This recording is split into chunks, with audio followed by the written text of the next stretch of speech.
I bet my life I'm a dice shaker. Electric lights on a skyscraper. Welcome to the Diceshaker Podcast. My name is Jordan Brown. I'm the host of the Diceshaker Podcast. With me, as always, man behind the scenes, Tyler Hartley. Thank you, sir. Thank you, Jordan. Week 1 in the books. Week 1 of the NFL in the books. A lot to get to, a lot to discuss. We're going to take it sort of day by day through the weekend, Thursday through. We'll touch on Monday a little bit. And then we'll get into the next week. I've got picks for the NFL, got picks for college. We'll get through all those. So yeah, we'll address a whole bunch of stuff. So it starts Thursday night. It starts Chiefs Ravens. Obviously, the biggest story of the night is that the needle thread cashes. Now, needle thread cash in a way that I was really happy about because it allowed me to make 2 points here. First of all, I think the overall point that I want to make with this stuff is like I don't say things just to say them. You know. Like, when I say that the needle thread is not for everybody and that you need to understand what you're signing up before you sign up for the needle thread, I'm talking about situations like Thursday night. We might be in the needle thread. We might be in a situation where we were right for 2 hours and 57 minutes. For, quick math, 59 minutes and 52 seconds of game time, we nailed the needle thread. But it was going to come down to one play with 8 seconds left. Lamar Jackson on the whatever he was, 8-yard lines, throws it to the back of the end zone. Isaiah Likely comes down with the ball, ref signals touchdown. Now, in that moment, ref signal touchdown, and it looks like you're dead. Like, it looks like everything just went to hell. If your instinct in that moment is, like, panic or, like if you are unbelievable sad, crash out, I believe is the term that the kids That's are a new using. one, yeah, crash out. So if you're gonna crash out in that situation, knowing where that ball was caught on that back line, knowing every scoring play is going to get reviewed, if you're gonna freak, then the needle thread's not for you. It's just not for you, and that's fine. That's fine. But if you, because that moment where touchdown has been signaled, and you know we're going to review, and it's and that's the beauty of the needle thread is. We're either winning it all or we're losing it all. There's no in between on this call. That is it. He's either in or he's out. We're dead or we're alive. That's it. That's the only results here. There's no tomorrow. This is it. That feeling right there is not for everybody. Now, that is the shit I live for. That feeling right there. And to see his toe, to see Isaiah Likely's toe out of bounds on that line, cash the first needle thread of the year. I'm not a spiritual guy. I'm not a religious guy. But I have been doing this long enough to know that karma in gambling is real. Signs in gambling are real. It's a great sign. It's a great sign that that's how we cashed the first needle thread of the year. The needle thread is 1-0. We will obviously do it again today. We'll give you a needle thread later in the episode, but it's important to know the needle thread 1-0. Now, I'm 1-0 in needle threads. Not everybody's 1-0 in needle threads. We're gonna get to this, and there's a couple of people out there. We're not naming names. We're not about that on here on the podcast, but I have to make an example of these guys. There's a couple of them. Seriously, 2 different people did this. Needle thread cashes. Isaiah Likely touchdown. Great night. Ben and Jerry's for everybody, right? Ben and Jerry, yeah. Ben and Jerry's for everybody. Still got like 7 of them at the house. I mean, I think it was a sign because on the Ben and Jerry's game, right? Yeah, it was signs. Like, listen, definitely. It was the game of guys being like, "You're gonna need these. You're gonna need these." Yeah. So anyway, so I'm having a great night. I get a couple of messages of guys going, "Hey, great call. I just missed it," and they show me their ticket, and they bet the needle thread at 46.5. Game ended 27-20. The needle thread was 47.5. And we're talking about, again, I don't say things just to be saying them. Like, it matters. Key numbers matter. Key numbers in the needle thread, like this game, in the needle thread, literally every inch, every yard, every point matters. We need every single one. This is not, again, people act like we're just walking in the park. We're showing up to like the beach, like truly, be like the guys getting to the beaches in Normandy on D-Day and being like, hey, like the details aren't going to matter today. It's like, no, the details are going to matter. Like, this is hard what we're about to do. Like, we're going to need to get the small things right. And people are, and so you can't, and you have to bet that alt total. I know if I gave it out at one point, the line bet goes under. I know because I always say everybody's like, obviously this game's going under. It's a great call. The line moves. You have to alt line that. It's still going to be like a plus 200 number if you lay 120 or 125. This is on the total. Something that you talk about though. It's like like gambling's not for everyone because that's that greed though too, where you see that line go to now it's plus 180 and you're like, oh, but I can get plus 200 with it. Like, I get caught in that one all the time. Like, I don't want to go. I don't want to buy up. You can. Listen, hey, I don't have to lay as much juice. Yeah, you're dead. Yeah, You're dead. It Yeah, happens guess what? You're all not the coming time. home. Now I gotta have a terrible conversation with your family about why the little boys Truly, aren't coming so home. many times it's been that one number too. You go like half a point over. You're Again, like, how'd they know? I don't say things just to say them, and especially like that range of 45 to 54 are like the keyest of key numbers. Like we are fighting for every inch when totals are in that range because like 45. Listen, we can go 44 is key, 45 is key, 46 not really. 46 doesn't help you that much. 47 is key, 48 is key, 49 is key, 51 is key, 52 is key, 53 is key, 54 is key. They're all key numbers. Those are where the majority of totals land. So we're fighting for our lives when totals not land. You have to bet the numbers. You have to give yourself the best chance possible in this situation. You're not that good. You're not that good at this to just go, I'll take this shit number until catch the needle thread. So needle thread's 1-0 for me. It's not 1-0. Not everybody made it home. I do my best to try to bring everybody home, and not everybody made it home. And listen, it's hard because I know that's not my fault, but I still got to go to sleep at night, you know? I still got to know that happened. And so that's the other thing. If you do some dumb shit like that and get yourself killed out there, don't come ruin my Ben and Jerry's. I was having a great night. And then he's like, oh, here's my losing ticket. It's like, well, now I'm bummed out. Because you didn't listen. I'm trying to help people here. I don't know. Were people sending this to you being like, this is your fault? No. Oh, they were like, look how close I was. Like, oh, man, I can't believe it. And it's like, you're killing me here. Like I feel bad. Like, it's not my fault. Like I say, it's not my fault. Like no judge would convict me of this. Like, I did everything right. I'm just saying when the lights go off at night and I close my eyes, it's like, God damn it, they didn't get out alive. You know? These are the sides they don't know about you. That's what I'm saying. Good, right? I'm saying he's a bad guy. I'm trying to help people. He's a charismatic leader. You know, he's a nice guy. He cares about people. Try. Yeah, you can't fix stupid. You can't fix stupid. and it's tough. Anyway, we're moving on. So that's the importance of Canada. The last thing that I took away from this game is the Chiefs are the clear favorites. There's a gap between them and the rest of the league, and we'll get into what that means moving forward as we get into the week 2 picks. But it's very, very clear. The Chiefs are better than they were last year, and they won the fucking Super Bowl last year. The defense isn't quite as good. Losing L'Jarius Sneed definitely is going to hurt them in some matchups. The defensive line is still very, very good. The rest of the defensive secondary is still good. The offense is better. The offensive line is fantastic. They can do whatever they want on offense. They can run the ball. They can throw it deep. The Xavier Worthy stuff, they're just going to scratch the surface on that. Everybody needs to look the fuck out.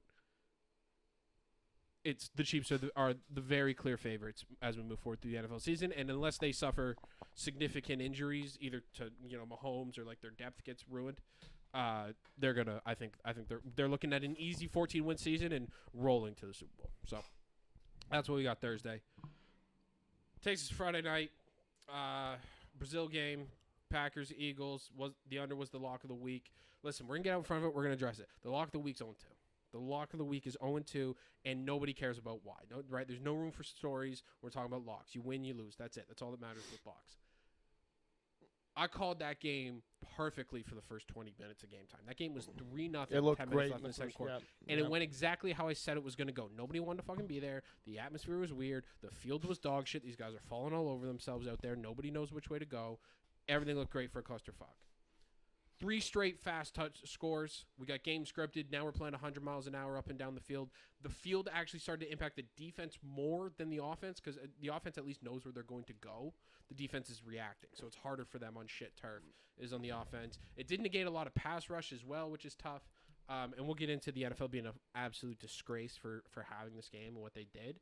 But anyway, the under didn't cash. That's fine. The lock of the week is 0-2. We're going to keep moving forward. We're not going to get scared about small sample sizes. We're not going to be worried that we got fucked 2 back-to-back weeks on the lock of the week.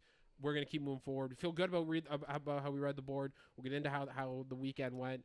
But I'm making a lot of good picks out there. Got game scripted twice. It happens. That's the lock of the week. The haters can dance on that grave. The NFL and what they're doing with the international games is a true disgrace. And NBC, they're complicit in this as well. NBC is just a bunch of hands. So let me explain how this shit comes to be, how we end up playing games in Brazil on Friday nights on fucking soccer turf. One of the biggest TV partners for the NFL is NBC. They pay for the Sunday night game, right? They pay a lot of money for the Sunday night game. They want more inventory. They want more bang for their buck from the NFL because they're only getting one game, right? So they have a streaming service in the States called Peacock. Doesn't really matter for us here in Canada. We're watching everything on fucking DAZN anyway. They have a streaming service down there, Peacock. NBC owns it. The game was exclusively on Peacock. It was not on regular NBC. So if you were an American and you wanted to watch this game, you didn't have Peacock, you need to pay them their $8. So it's just literally a cash grab. Quite literally a cash grab for NBC. A little bit of added value for them in their contract with the NFL of, hey, listen here. We know there's only a limited amount of inventory. We only play so many fucking games, right? There's only a limited amount of inventory for us to dole out here of NFL games. We're gonna just give you one. We're gonna piss one away. Basically, we're gonna sell you a football game where it's gonna be shit and the fans aren't gonna like and nobody can go to. And it's just because you're gonna make an easy 15 mil cash. That's just cash in NBC's pocket. Now, do you think for that maybe NBC would go, okay, we're gonna rock about 15 mil just walking in the door here on this deal. Let's go all out. Let's pay to send Mike Tirico and the A broadcast team down to Brazil so that we at least give the fans a good broadcast. Nope. I don't even know who the fucking broadcasters were. I was actually confused. No idea. Like I think it was that Noah Eagle kid. He's Iron Eagle. Is like a famous broadcaster. It's his kid and somebody else. Whoever the fuck it was somebody who that one like super nerdy looking guy. Yeah, right? that's it. Willing to go down to fucking Brazil, a literal war zone. Which, by the way, we get in. They should have canceled this game. The literal wars, like civil unrest. You can't get on the dictator, fighting over the election, all that bullshit. They're the only ones willing to go. So it's a dog shit broadcast. The sound didn't work for a little while. There was a whole penalty, a whole roughing the passer that they just never showed. We just didn't see it. It was the play, flag thing comes up, cut to the ref, hey, roughing the passer. All right, next play. They never showed the replay. They never got it. Probably didn't have the camera. Like true disgrace from NBC and the NFL. When they started these international games, it started the way the NFL does, where they know you're not going anywhere. They know they got you. It's like it's truly like somebody who sells heroin, like dealing with the junkies, where it's like we're gonna keep stepping on this and stepping on this and stepping on this, and you motherfuckers are gonna keep lining up for it every single day. And it's true. We will. Because when they started the international games, they said, "Here's the deal. Listen, everybody relax. It's not that big of a deal. What we're gonna do, we're gonna put one game a year. We're gonna put it in London, and we're gonna give them Jaguars Cardinals. Like, who cares? You guys don't even want Jaguars Cardinals." I was like, all right, fine. Give them fucking Jags Cardinals. Put it on at 9 a.m. That's at least a little way. Hey, look, it's October 1 week. We get this 9 a.m. game. That's exploded. So now we're playing fucking like 10 games in Europe this year. Now we got a game down in Brazil. All these games stink. Some teams are over there 2 weeks. Other teams show up a week before. There's a clear advantage for some teams. All the games stink. None of the fields are good. None of the atmospheres are good. We only get so many of these fucking games. And the NFL is just continuing to piss in our face and just say, here, man, yeah, you're going to watch it. We don't care. Pay for Peacock. Give us the money. Like, and they just continue to do it. And it's going to happen. It happens in other ways. Like, everybody's excited, right? Thursday night, we got another good one this week. Bills, Dolphins. Yeah, wait about 3-4 weeks. See what these Thursday night games are looking like. They do this. I've said this before. We get great games to start when everybody's excited about football, and then once you're just like it's just another game. It's like, oh, there's a game tonight. We're probably getting Browns fucking Bengals. It's gonna be dog shit. You know what I'm saying? That's actually probably on the good side of things. We're getting the Giants and whoever the fuck they're playing, because they're gonna put that dog shit on national television for sure. Anyway, so that's Friday night. The NFL's a disgrace. Lock of the weeks are on 2. Friday night kind of stuck. I hated Friday. Also hated Saturday. Bit of a bloodbath in the college slate this week. 3-8. A little bit back to earth after the good week last week. Not a ton to talk about from those games. It ended up being a good weekend of games that we didn't think we were going to get going in. Like, not a lot of high marquee games, but a lot of bad teams, or a lot of good teams struggle with bad teams.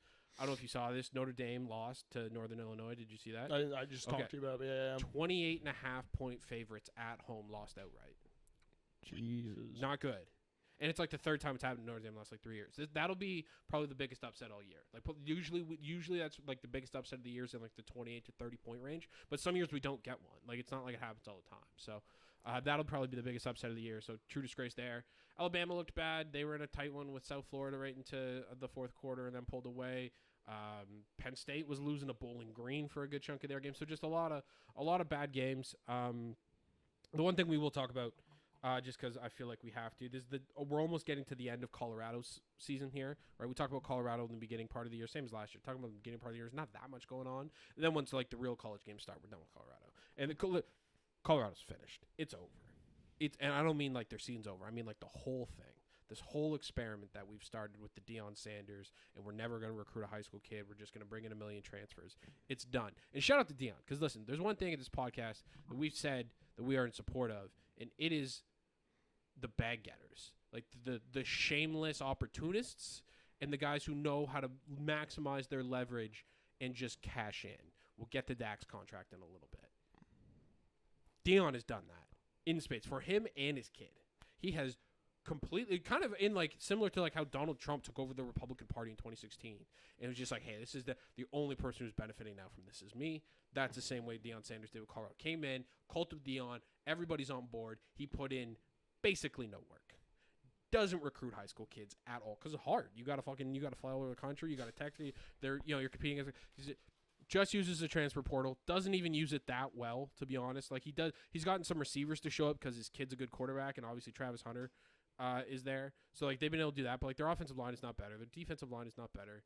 There's nothing going for this team in a serious manner, and it's very clear Dion is out. Like it's very clear he's done. They're going to be done at the end of this year. Have you heard this story that after Shadur Sanders scores, the band's not allowed to play the Colorado fight song like they do after every touchdown because his rap song plays. Dion made him like, no. When my kid, like when Shadur scores, we're playing his rap song, fuck the school song. So like that level of like just like completely kowtowing to him, of like giving him everything he wants, right? Mm-hmm. And he's just giving them nothing back. Which again, like what a scam. You know, for him to for that. Yeah, that's fun for sure. And just be it's like, fun hey, to watch. And it's like you're gonna invest so much in me. Colorado's everything. They turned the entire program over to Deion Sanders, and he gave them nothing back. They don't win games. He embarrasses them often. The Shadur comes out and he's blaming the offensive line. They're done. It's over at Colorado. They're probably gonna win this week because Colorado State stinks. But it's like they're not making a bowl game. Shadur's going to the NFL after this year. Travis Hunter's going to the NFL after this year. Dion will quit / get fired. Don't know. Probably go back and do some media. And everybody's going to transfer out of that program. They will literally have to rebuild it from the ground up, and they will be bad for a very long time. They gambled it all. Do you think there's like a trade-off with the fact of like how much media attention he brought, though, too? Like, that's all going away.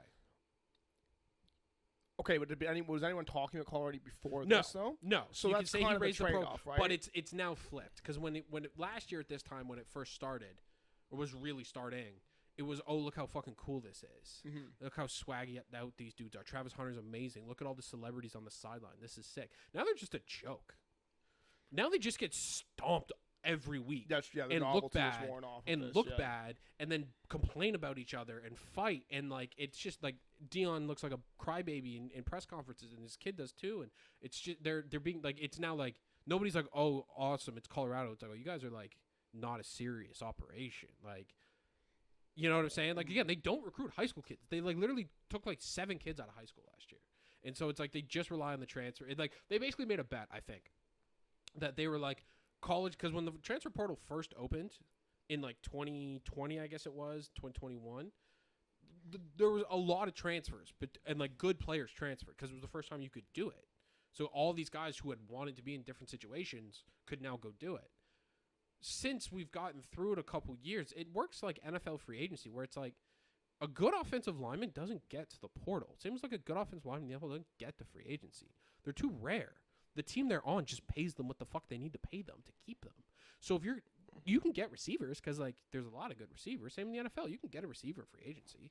It's like it's the exact same economics. Like a true franchise high level quarterback is not going to be available in the portal. Those guys don't those guys are, and if they do, if it is a situation where like maybe some guy in the MAC or like a lower level G5 program plays great, and he's now going to transfer and he could be like a real franchise guy. Like, Georgia is on that. Ohio State is on that. Like, you have to compete with them. And, like, say what you want about Colorado and Deion Sanders. Obviously, he's brought a lot of life to the program. They're not that. Like, that's, like, Georgia and Ohio State and Oregon and Florida State and these teams, Alabama, these teams that are buying, they're, like, true, like, they're much more close to an NFL team in terms of how they operate than like, Colorado. You know what I'm saying? Like, they're doing this different. All right, so that's Saturday. That's Colorado. They're finished. Like I said, you just can't build a roster that way. The experiment's over. Anyway, we're on to Sunday. Sunday was good. Great start. Great start to the NFL slate for us. Continued the momentum from last weekend. Went 6-2 on Sunday in the NFL. Not a ton to talk about in any of the games. Kind of everything. Everybody is who we thought they were for the most part. One exception we'll talk about. But At about 11 a.m. Sunday morning, the news hit that the Dak contract cashed in. So he's got 4 years, $240 million, $231 of that is guaranteed, $60 million a year. He's the highest paid player in the history of the NFL. It's basically all guaranteed right now. Shout out to you, Dak. Dak will go down, likely, as the highest earning, we'll see how long Mahomes plays, the highest earning quarterback of his generation without ever being considered a top 5, maybe 4. He might have been top 5 a couple of years.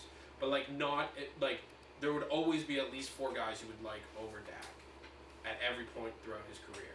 Yeah. And he has just managed to use his leverage as the quarterback of the Dallas Cowboys, understanding that the Dallas Cowboys operate in a unique situation where, one, the guy making the decisions is kind of crazy. The Dallas Cowboys can never afford to not be good, right? So they could never, if they were to just let him walk or trade him or something like that, be like, oh, we're going to rebuild, the fan base would revolt. That wouldn't work. And by playing his best at the right times when it mattered the most, it's not in terms of winning, obviously he's not done shit in the playoffs, but just in terms of having great seasons and contract years and when the tag was all that stuff. So salute to him. Listen, again, we just said it with the Deion Sanders thing. We respect guys who figure out how to get the most money out of this game possible. Football is at its best when it is filled with scammers and con men. That's just the truth. It's always been that way. It's been that way since the 1910s when the mob was running the NFL, and it's true now. Scammers, con men, dishonesty, we want all of that in our football, and there's no better con man, I would say, than Dak Prescott, except for, of course, the ultimate con man, the ultimate scammer, the ultimate did nothing on the group project, still got an A, Kirk Cousins. It might be over for Kirk though. And shout out to him. This is his Mona Lisa. This is his masterpiece where he got all that money from the Falcons. Dude, it's so funny. Till this day, he still gets paid by teams, dude. After you've seen it, you've seen the product. He tore his Achilles. So I think he knew. He looked not funny with the injury. Sorry, just funny that he's just gone this far. But right, no, but that's what I'm saying. This is his Mona Lisa because not only has he convinced a team to give him a massive contract for the 4th time, he's now done it when, like I said, he might be finished. He did not move on Sunday. They were in the shotgun or in the pistol 93% of the time. No drop back for Kirk. No moving off his line. I don't think he's healed well from that Achilles. He's 38 years old, and an Achilles is a brutal fucking injury. And I think he knew that, and he still got the Falcons to pay him all that guaranteed money. To the point where the Falcons, I think, also now, they probably knew he was damaged goods, quickly after they signed the contract, because then they turned around and drafted Michael Penix 9th overall. Now, remember that? That was very shocking, right? Why would you do that? Maybe because the medicals came back on the guy you just signed the contract to, and that Achilles is liver. But the ink's dry on the contract, and you're fucked. And listen, Kirk looks bad. Kirk looks real bad. The Falcons might be fucked. I was high on the Falcons. Obviously, bet them. That was one of my 2 losses on Sunday. Kirk looks fucked. The Steelers have a very good defense. Kirk might be done. And then the last little piece of news from not even Sunday, this would be Monday, is the Christian McCaffrey thing. So were you aware of what was going on with Christian McCaffrey? Yeah, I had him in fantasy. Right, okay. Yep. So Christian McCaffrey been dealing with also some sort of ankle, Achilles type weird thing all training camp. He's practicing, he's not practicing, he's not going to play, he's going to play. All week he was questionable, indicated to the media a few times that he felt like he was going to play. He seemed like he was confident. It was there was no doubt he was going to play. Right. Well, this is questionable all week. Questionable is supposed to be 50-50. Mm-hmm. That's what questionable is supposed to mean. Right before kick, I think it's so kick was 8:15, probably 7 o'clock, gets announced that he's out. Not even going to give it a go. Done. Drop down. Fine. Very strange, very weird, but hey, maybe he tweaked it in warm-ups or something like that, and they just didn't feel confident going with him in week 1. All right, weird, right? Fine. So the backup, Jordan Mason, has a great night, 24 carries, 100-some-odd yards, touchdown. Great night, great career, little breakout for the young man. Also just proof that the Niners machine is going to roll with whoever they've got. They'll put whatever fast running back they can find, put them in the same spot. They're going to be able to keep this thing moving forward, at least in regular season games against overmatched teams. But after the game, Jordan Mason gets asked, when did you know that Christian McCaffrey wasn't going to play? And he said Friday. No, that's a fuck up, isn't it? That's a big slip up of the tongue. It's a problem. It's a big problem. It's a big problem. Because now the Niners are on the hook for like betting odds and shit like that, right? Yeah. Didn't Dave Portnoy had a thing with this? Sorry, I'm just thinking. You're right. Yeah, okay. no, this is all correct. All correct. The league is so in deep now with the gambling, right? Yep. So in bed with the sports books and fantasy. They're making money off fantasy too.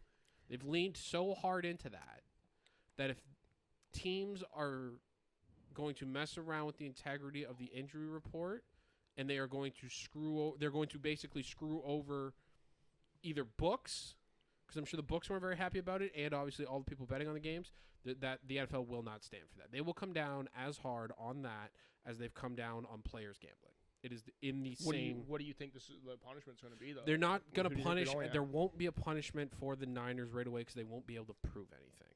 So that's what happened. Because he says on the field, he said, I found out Friday. And so that starts blowing up on social media. By the time the press conference is after the game starts, so whatever, 20 minutes later, half hour later, Kyle Shanahan, the head coach, is asked about it. He says that's not true. Jordan Mason comes and does the press conference and basically doesn't say that it's not true, but says that he hates talking to media because if you say one thing wrong, everybody's going to kill you on it. They got caught. They're hiding the injury.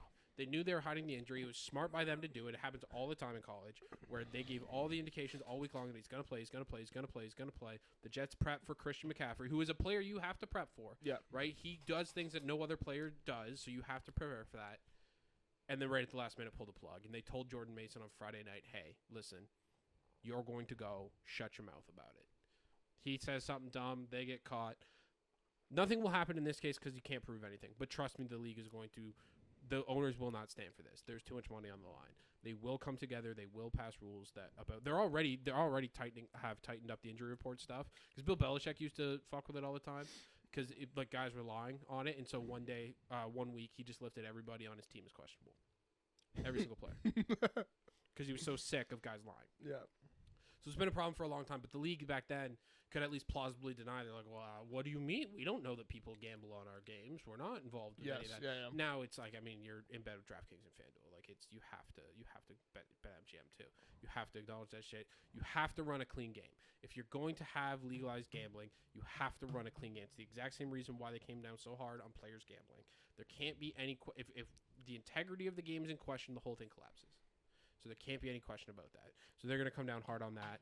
And college is going to move in that direction too. The SEC has already done it. The Big Ten has already done it, where they start now have to release injury reports. And again, listen, we love the scammers. We love the con men. I want to see guys cheating this stuff.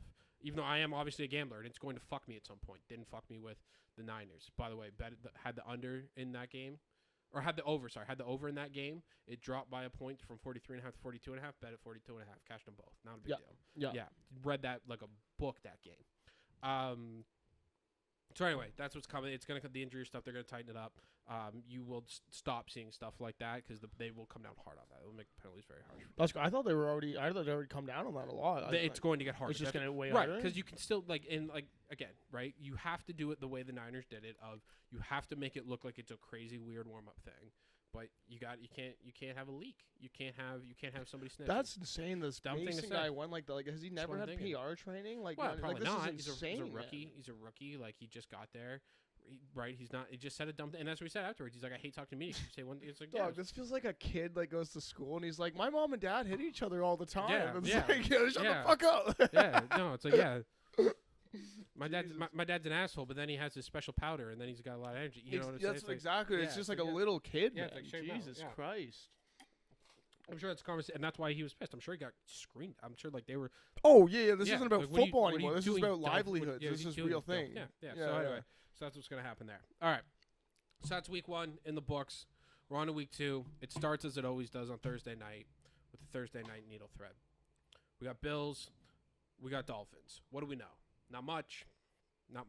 Here's what I think we know. I think both defenses are bad. I think we can tell that from the weekend. I thought the Jags don't have a great offense, but they made the Dolphins' defense look bad in a couple of areas. The Bills' defense looked bad. Cardinals are going to have a good offense, but they just don't have any real difference makers anymore on defense. Trey White's not there anymore. The Micah Hyde, Jordan Poyer safety thing's not there anymore. There's no real like scary pass rusher. Like they just don't have enough dudes on defense. And that's okay. I understand why they invested in the offense. They said Josh Allen is what we have, so let's try to win these games 38-35. The Dolphins, obviously, we know what that offense is or what it's supposed to be. I think it is going to get a little stale this year because Tua is so limited as a passer in terms of his arm strength, and the book is kind of out. Again, defenses have had a whole year to kind of study this stuff. That being said, I am on the over. We're at over 48.5 for the needle thread. It's a good value number. Both offenses are going to play with enough tempo and take enough chances to where I feel like the game script will get us to 7 touchdowns. Josh Allen, obviously, a turnover risk. Tua is loose as hell with the ball. So I think we're going to see quick scoring drives, and potentially some turnovers, which leads to short fields. Again, quick scoring drives. So we're over 48.5. Bills plus 1.5 is the play on the side. I just straight up think they're the better team. Straight up and down, I think they're better. And again, I get the whole. Also, it's a weird thing with the Dolphins right now. Obviously, the whole Tyreek Hill thing going on. It's a weird distraction they have brewing there, and almost everybody conflating to the Scotty Scheffler thing. But there is almost a little bit of a parallel there. I think of like Scotty played that day he got arrested and shot 66, came back the next day and shot like 75. Right, because like the effects of it were kind of delayed. Like, he was almost playing in shock. Could be a little bit of that with the Dolphins too. Hard to stay focused this week at practice. And I liked what I saw from the Bills' offense. Really liked what I saw. The offensive line is still not great, but again, Josh Allen can make up for that. I'd like to see Dalton Kincaid a little more involved, but I've seen some stuff since Sunday that showed that the Cardinals came pretty hard on him. They were there, and then Josh Allen was at least able. I mean, he had a couple crazy turnovers, but was at least able to spread the ball around. They've got enough guys who can make some plays for them now this year. So I like that offense. We're on over. We're on the Bills plus 1.5 again. I think they probably win the game outright. So that's a Thursday night needle thread for this week. The needle thread is 1-0. And again, 48.5. It's specific. I don't want to see 49s. I don't want to see over 49. I really don't. Don't send it to me. Don't show it to me. You'll be banned. I'll ban you from this. That's the thing too. Don't send it because it hurts his feelings, right? Like we need the man to. He's trying to give you. He's doing the God's work. I don't like banning people. I don't like banning people from listening to the podcast. But I'll do it. I'll ban you. I'll tell you can't listen. We'll ban people, dude. I ban people. You think we give a fuck about followers? No, I will ban you. Listen, again, I've said this before. We can't tolerate the suckers here. We can't cultivate that culture. So I would rather you just aren't listening if you're just going to be out here just willy nilly betting 49s. We're not betting over. It's over 48.5. It's plus 1.5. If there's a little movement on, again, I like the Bills outright. So if there's a little movement on the spread, and you bet that, it's dumb still. Because again, we're already dealing with plus 200-ish numbers here, so we don't need to fight and claw for every little bit of juice. But I can understand that at least a little bit. If you bet over 49, bad. All right, Saturday. Really Friday night. We got college football on Friday night this week. We have weird situation. We have Arizona playing Kansas State, who are both in the Big 12, but this does not count as a conference game.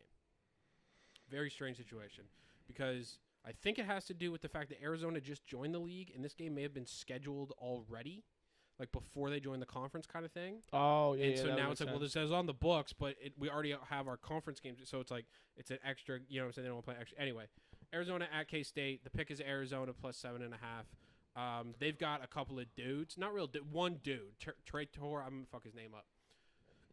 Trey Tora McMillan, he's going to be the number 1 receiver drafted in the next draft. He's 6'5". He's fast as hell. He's great hands. He looks like the real deal. That true X receiver we've been talking about. They have a quarterback, Noah Fafita, who is just a plucky little guy. A lot of people don't know about him because they're not up late watching these Arizona games. He was at New Mexico before that. He's like 5'9", maybe 5'10" on his best day. Not that athletic, not that strong of an arm, but pretty fucking fast and gutsy as hell. So I'm a big Noah Fafita guy. K-State, I don't really believe in their offense. I don't think their quarterback can throw, which is a problem. Quarterback can't throw. It's hard to win games. Your quarterback can't throw.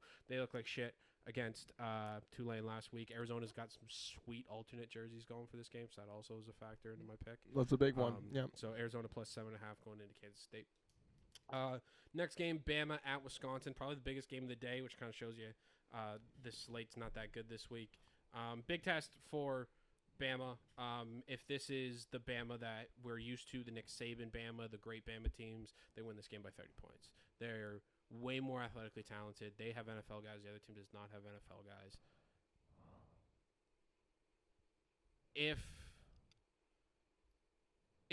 So Bama had issues last week with South Florida, and that's either just like outright boredom, or it's a sign of a bigger issue, which is that like they don't play hard for this new coach, which could be a problem. Wisconsin is at the minimum going to play hard. They're going to be fired up at least in the beginning. They're going to have 80,000 people there. It's a massive game for them. Big Ten versus the SEC. I just think they just low spades everywhere. They just don't have the horses to stick in this game. So I am going to lay the 15.5 with Bama. But this is a true test of Alabama. If Alabama comes out and plays with their food here and fucks around and this is close somehow in the second half, then we know that we don't necessarily need to be taking Alabama seriously on the level that we did before. But I'm going to trust them in this spot, again, because I really don't think Wisconsin's that good. Their quarterback is not good. I don't think the offensive line is there. They don't have anybody who can hang athletically with Alabama's guys. So we'll lay them with Bama. Next one. West Virginia Pitt, the Backyard Bowl. Great college football game. Just a true definition of a college football game. West Virginia and Pitt, nobody gives a fuck, right? Nobody cares. These teams are never going to win a national title. They're never going to compete on a national stage. They're never going to be one of the best teams in their conferences. But you know these teams do have hate in their hearts for each other. True hatred in this rivalry. So much hate in this rivalry, they had to stop playing it for like 10 years because it got out of fucking hand. These fan bases don't like each other. It's hillbilly rednecks, mountain people from West Virginia versus Pittsburgh people, Steelers fans, essentially. Just fat, drunk, mouth-breathing steel workers. God damn it, do they love the Pittsburgh Panthers. So that game, this game's going to be a bloodbath. It's always physical as hell. It's dirty. Fans are going to throw stuff. I don't believe in Pitt. Pitt looked like shit last week against Cincinnati. The defense is bad. The offense is supposedly good, but they have a quarterback, Eli Holstein, who Jag written all over him. Don't believe in him. West Virginia played Penn State tough, so and they can run the ball. West Virginia is also really good at running the football. I think they'll be able to run the ball, control the clock. They go into Heinz. They play with the Steelers play too, same stadium. Go into Heinz Field, -2.5. Give me the Mountaineers. That game will at least be fun to watch. Game that's not going to be fun to watch, and I probably won't watch it, but I will bet it because it's a big game. A&M in Florida. We're going under 46.5 because I fucking hate both these offenses. God damn, do they stink. Florida, obviously, we saw the Miami week 1. Couldn't do shit on offense. They've benched that quarterback already, gone to a freshman, DJ Lagway. He's going to play against A&M, who, listen, we saw the Notre Dame game. Connor Wegman ruined my whole fucking night. Had a great Saturday going. Vibes were high. And then we're sitting at the bar watching Connor Wegman just piss down his leg. Yeah. Tough situation. That was a tough one. It was fine. Won a lot that day, but he's dead to me. They stink. Their defense is good. I think both defenses are either good or okay. I think both offenses are awful. Be a loud environment. Under 46.5. The game's going to suck, but I do think that's a good bet. The last college football game that we're going to talk about today is Georgia-Kentucky. So one of the things, we're at the point now in the season where it's like, I think I know some things. It's time to stand on some things. One of the things I'm going to stand on is Georgia, Ohio State, Texas are a cut above everybody else. Those are the 3 national championship contenders in my mind. Did I bet Oregon to win the national championship before the season? I did. Are they already done? They're already done. They're 2-0. They're done. They're done. They don't have it. They're not clicking in a way that they need. They're too far behind. They're not going to be able to catch up to what Georgia is. Georgia is rolling. Georgia's motivated after losing the SEC championship last year. They've done a great job there. Their coach is a psycho, and he does a very good job of making guys who have been told they're going to the NFL since they're 13 years old feel like they're bad at football. He's very good at that, which is a hard thing to do because these guys are right there. Like, he basically makes a team full of NFL draft picks feel like nobody believes in them, which is a very, very good coaching thing because now you get these freaks actually playing hard and motivated. Yeah. And so after losing the SEC championship last year, not making the playoff, I believe Georgia's coming for blood. I think Kentucky stinks. They could not score more than 6 points against South Carolina last week. Georgia, a little better than South Carolina is. I don't think Kentucky can score. If they get 10 points in this game, I'll be shocked. And I think Kentucky can score 35. So give me Georgia -24.5. Again, it's a big number to lay. we're standing on something where we think like this Georgia team is on the warpath this year. We think they're going to stomp teams, especially bad, like a team that can't score. If you can't move the ball at all against Georgia, you're in a world of hurt because then their offense is just going to keep getting chances and they'll eventually just score. Like you're not going to be able to hang for that long.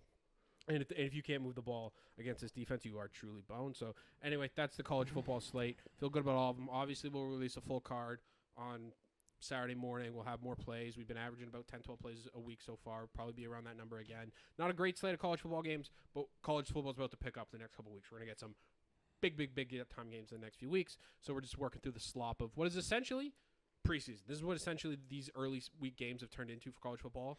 As we get more and more like the NFL's, these games barely count. Like they're mostly preseason game unless you're Notre Dame and you lose to a 28.5-point dog at home in front of your whole stadium. So that's a tough situation there. But preseason games for most teams, not Notre Dame. Sunday, starting with a big one.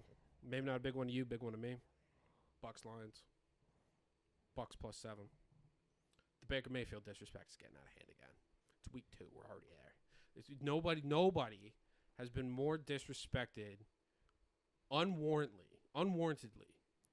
over the course of their career than Baker Mayfield. Literally never played bad. The only times he's had like not good seasons, he's either been hurt or playing for like a dysfunctional franchise. He's done nothing but show up.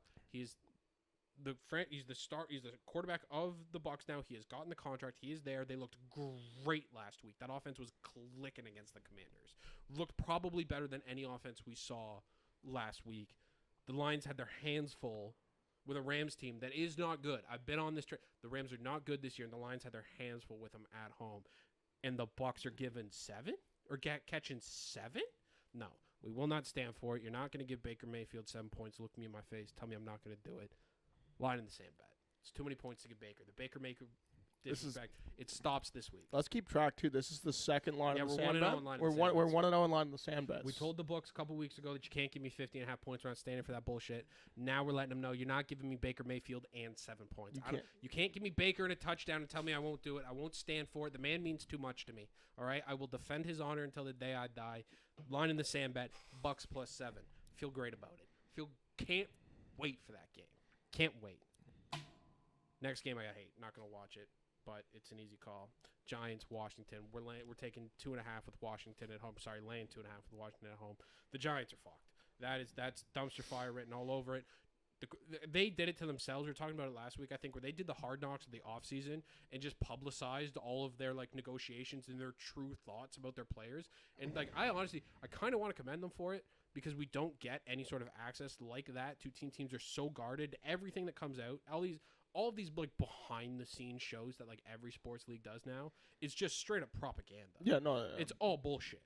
So for the Giants to actually go on HBO and be like, hey, listen, if we lose Saquon, it's a disaster. Go. Hey, listen, if we could get out from under this quarterback contract, we would. We just fucking can't. Disaster. They look like shit.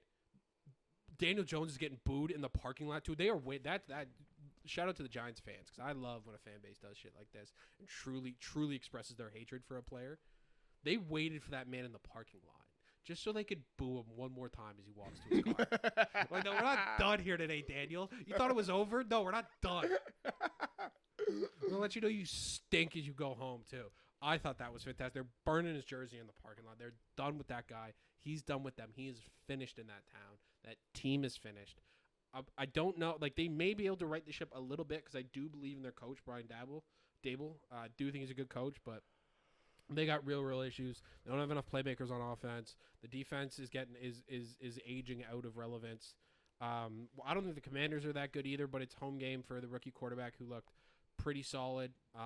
Their defense is bad, but again, I don't think the Giants are going to be in a position to take advantage of it. Mm-hmm. They're at home. I'm laying less than a field goal. Give me the Commanders -2.5. Next one, Saints, Dallas. We're taking the Saints +6.5. Just an overreaction to the Cowboys. Classic Cowboys inflation. Their lines are always a little bit higher, and certainly after they go stomp the Browns on national television like they did, it's going to be a little inflated. The Saints were good. The Saints played good. They kicked the shit out of them. Yeah, they put it like over 40 points. Destroyed the Panthers. And it's only the Panthers, but they come out there, they took care of business. And honestly, they didn't even get Chris Olave involved, who's their best offensive player. So yeah. I believe in that offense. I don't think the defense is great, but they're catching 6.5 against a Dallas team that's known to take their foot off the gas in stupid situations. 1 o'clock game. Dallas isn't used to playing a ton of those. They're usually in prime time. So give me the Saints plus 6.5 in Dallas. Next one is a bet that I enjoyed placing when I placed it earlier this week. I'm going to enjoy to continue to do this. I really did at one point think I was going to lose the opportunity to bet against Bo Nix, and it seems like I'm going to get to do that for at least one more year, which is fantastic. We have maybe the best defense in the NFL, the Pittsburgh Steelers. Certainly the best defensive line in the NFL, the Pittsburgh Steelers. Playing against Bo Nix. Pittsburgh -3 all day, every day. I can't wait for this. Bo Nix is going to turn this ball over like 3 times. It's not going to work. Again, it's not even so much a problem that I have with Bo. It's like I can't believe he's being put in this situation. Like there's no chance for success here. This Denver offense has not figured anything out. This Pittsburgh defense is coming for blood. I don't think the Pittsburgh offense is very good. I don't think it's going to matter. I think they're going to get a bunch of short fields. I think Bo Nix got nothing for that. I think TJ Watt's going to probably win Defensive Player of the Year again this year. He's won Defensive Player of the Year before. So give me Pittsburgh -3 on the road. I really hope they don't start Russell Wilson. I don't think they will. Pittsburgh -3. Again, it's just we're going to bet against Bo Nix every chance we get now. I've been doing this he was in college for 7 years. I've been betting against Bo Nix since 2018. Long time. What a run he had, though. Love it.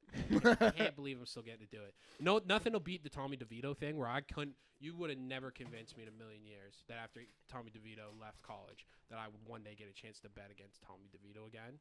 And then when all of a sudden he's the starting quarterback of the Giants, it's like, you can't write these things. Like what a gift from God that was. So that's where we're at. And the last game, maybe the biggest game of Sunday, the one that I'm looking forward to the most is KC-Cincy.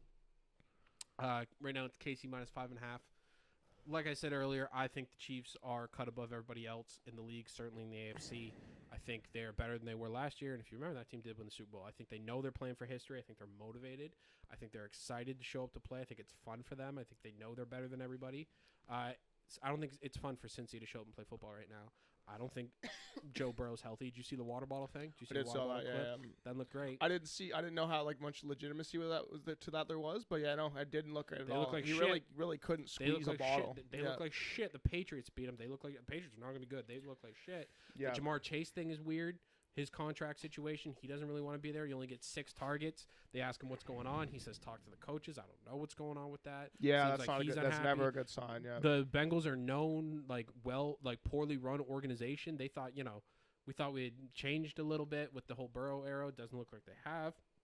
And I just don't think they've got the guys anymore.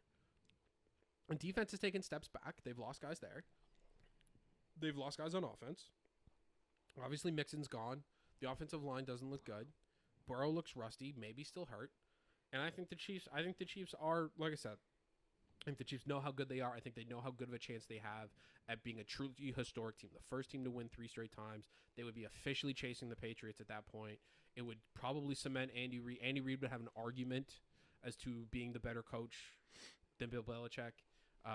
It means a lot to that organization, right? That's an organization that's good. They played in the first Super Bowl. That's a long time. This is one of the founding NFL teams. And they would have a definite argument against like the Cowboys and the Steelers and the Patriots and the Niners of like, no, we're the most dominant franchise of all time kind of thing. So I think it means a lot to them. I'm laying them with KC. I'm riding KC until the wheels come off here, until they prove me wrong. KC -5.5. That is the lock of the week. The lock of the week's 0-2. We turn to Pat Mahomes when we're in times of need. This is the team I believe in the most, the team I trust in the most. KC -5.5 is the lock of the week. So that's it. That's the episode. We're all set for the next week of games. It's going to be a wild ride. It always is. We got Thursday Night Football coming up, the Needle Thread. We'll be live on the socials all throughout, dropping the whole cards, maybe some reactions, stuff like that. We're going to try to do a little more there. But thank you for listening. Rate, subscribe, do all that stuff. Like I said, don't bet bad numbers. You get banned from the podcast. All right, thank you guys. I'm a Diceshaker. Electric lights on a skyscraper. It's up and downs for a